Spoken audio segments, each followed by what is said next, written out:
So this is a quick how to play video on Final Fantasy's Moogle Bounty Mayhem board game. Guess how much this was? $70 Canadian.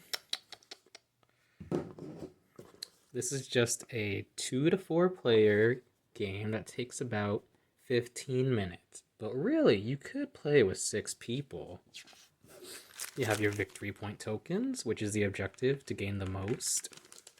You have the starting player token, red diamond fatigue tokens, and yellow gill tokens. You have your deck of cards, and you have your 6 Moogle characters to play as: Mont Blanc, Purdy, Gertie, Sorbet, Horn, and Nono.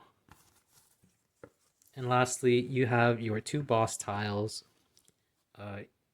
Yasmat, with 4 different abilities.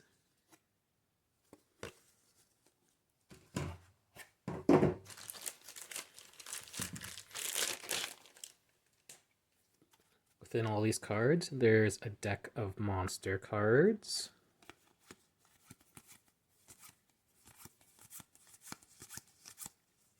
There are 6 unique hero cards.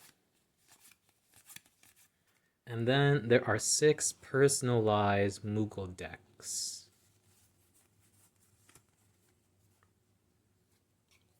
Each Moogle has an asymmetric player power, an asymmetric deck. However,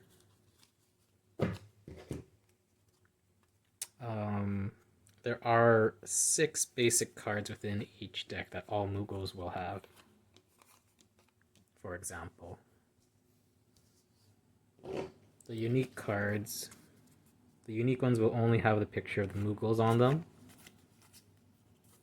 with their unique player power in the top, and their 4 unique cards explained on the player aid. On the back side, just gives you an overview of the 6 common cards that everyone has. So what do you do? First, randomly choose a boss and its one side. Here, for example. This ability is play all cards here face down. It is worth 4 victory points if you are the first person who has a majority here. 2 points and 1 point if you're in third place, 2 points if you're in second. In a 3 to 4 player game, shuffle up the monster deck and place a monster randomly in between each player. So for example, to my left here and to my right, the boss would be in the center, and then my other 2 opponents would have this monster in between them. Next, randomly give everyone a Moogle, or you can draft, or you can let them choose, whatever. Once everyone has their Moogle, give them the appropriate player deck. In addition to that, give each player 1 random hero card. And this hero card will be a part of their starting hand. Give someone the start player token worth 1 victory point. Keep the tokens nearby. And keep the monster deck nearby. To start the game, have everyone have their 1 hero card in hand. And then with the rest of their deck, shuffle it up and draw 3 cards so that your starting hand is 4.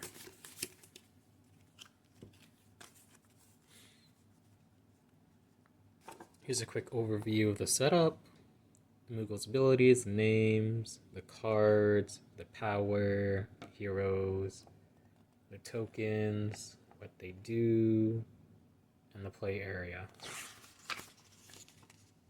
Instructions on the setup, 2-player setup, a visual of how it should look, optional for drafting, game flow, turn order, example, special abilities explanation, refreshing your hand, end of game, example of endgame scoring, rule clarifications, more clarifications, and the hero cards. So what do you do in this game? You are trying to get the most victory points. Victory points are denoted by the red numbers on the boss monster and on the monster cards. If you have the highest power value in this zone against the monster, you get the first place reward 3. If you're in second, you get 1. Up here at the top of the monster card is how many cards can be played against this monster from your side of the zone. So I can play 2, and my opponent can play 2 maximum. And here's a special ability that the monster has. This one triggers at game end. As mentioned for the boss, if you're first, you get 4, second, you get 2. If you're in third, you get 1. If there's a tie between 2 players, add up rank 1 and 2 and divide it by 2 people. If it's tied amongst 3 players, add up all 3 values and divide it by 3, round down to the nearest number.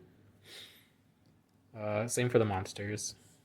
Okay, so on your turn, you will play one of your cards to either the boss zone, the monster to your left, or the monster to your right. This game is short. There are only 6 turns throughout the whole game for every player. So therefore, you will only play 6 cards. When you are playing a card, you look at its point value in the top left, its special ability at the bottom, and that's it. There are 4 types of cards. There's no special effects, there's face-up cards, and face-up instant cards, and then there's game-end cards.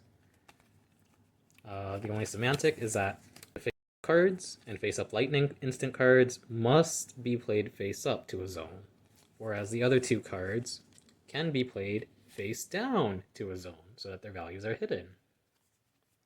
The game-end ability will trigger at the end. If this was played face-down, it will be flipped face-up. On victory, for example, you must be the sole person who is in first place to gain this extra victory point. So, when you're playing a card, you play it to one of the 3 zones, either face-up. If it says face-up, you must play it face-up. If it's the instant ability, you will do the instant ability. So this one would let you draw a hero card. Or you can play a card face down to a zone, and at the end of the game, it would be flipped over face up. When placing a card face down, you are only allowed 1 face down card to any of the zones at a time. So over here to the right, I already have a face down card. This next one must be played face up. And there's only a maximum of 2 cards against this monster. The boss here, however, has a maximum of 3 cards, and the special effect for this specific boss is all cards here are played face down. If I were to play a face-up card to this boss where it forces it to play face down, the face-up ability will never activate, and this card will never flip up. Even at endgame, it would be valued at 0, whereas this blank card and this game end card would be flipped face up at the end of the game. So on your turn, play a card to a zone that has a legal placement rule, and then draw another card to refresh your hand, back to 4. If there's an ability that lets you draw an extra hero card, do the ability, draw the card, and then draw a card again at the end of your turn. So this permanently increases your hand size, but you are only playing 6 cards out of the 10 cards in your deck anyways. On any point on your turn, you may activate your special power, if you had a special power, like Hurdy for example, or this face-up hero card could be used whenever face-up on your turn, following all placement rules. Let's say we made it to game end. We'd flip all the cards face up and tally points that way. So looking at the left here, I have a total of 5 and 4. This card flips up, total of 5 and 5. 10 beats 9. So this blue player is likely to get the points of 3 points for being in first place. Let's look at the game end ability. Place a fatigue token on cards with original power 4 or less. The red diamond fatigue token reduces a card's strength down to 0, so it's worth nothing.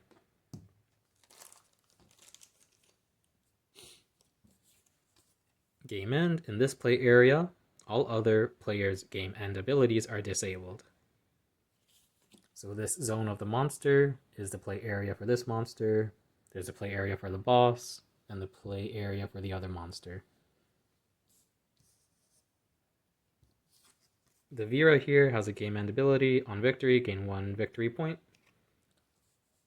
So Herdy would earn 4 victory points total, 3 for first place, and 1 from the Vera.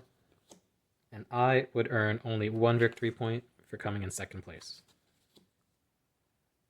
Do the same thing for the other boss monsters for each other player. And then let's go at the boss. Everyone flips a card face up. Trigger any game end abilities. This one, for example, game end. If there are 3 or more cards in this play area, this card is set to 9, and does not increase or decrease unless there's a fatigue token on it. As we mentioned, cards with the face-up abilities, when played face down, are automatically 0 points, so these are worth nothing. The winner against the boss here would be Gertie at 12, and I would come in second, so Gertie would get 4 points, and I would get 2, and Blue Herdy would get 1 point. So overall, Blue Herdy has a total of 5 points from the monsters they've defeated. I have a total of 1 plus 2, 3 points. And Gertie here has 4 points. But that hasn't factored in the Cluckatrice or the Diablos yet. Reiterating, face-up cards must be played face-up. The Lightning Bolt means instantaneous effects. If a face-up card is played face down, it's worth nothing. Game end abilities trigger at the end of the game, regardless of whether the card is face up or face down. Fatigue tokens reduce a card's strength to 0. Guild tokens are used specifically for Sorbet, which increases a power by 1, typically, or decrease.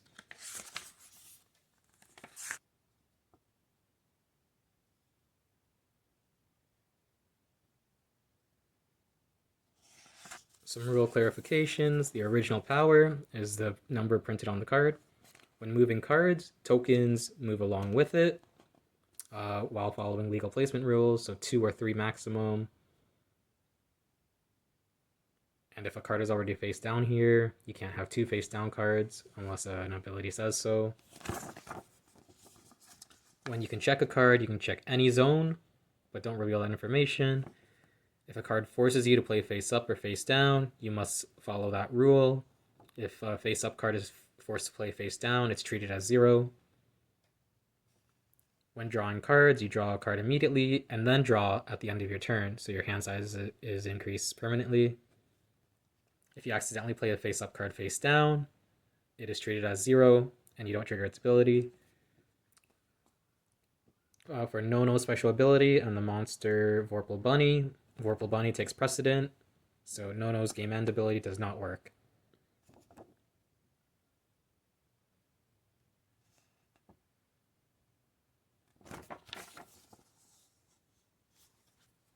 So really, because it says 2 to 4, you could play with 6 people, since everyone is independent of their own, playing against their neighbors, and there's enough monster cards to go around.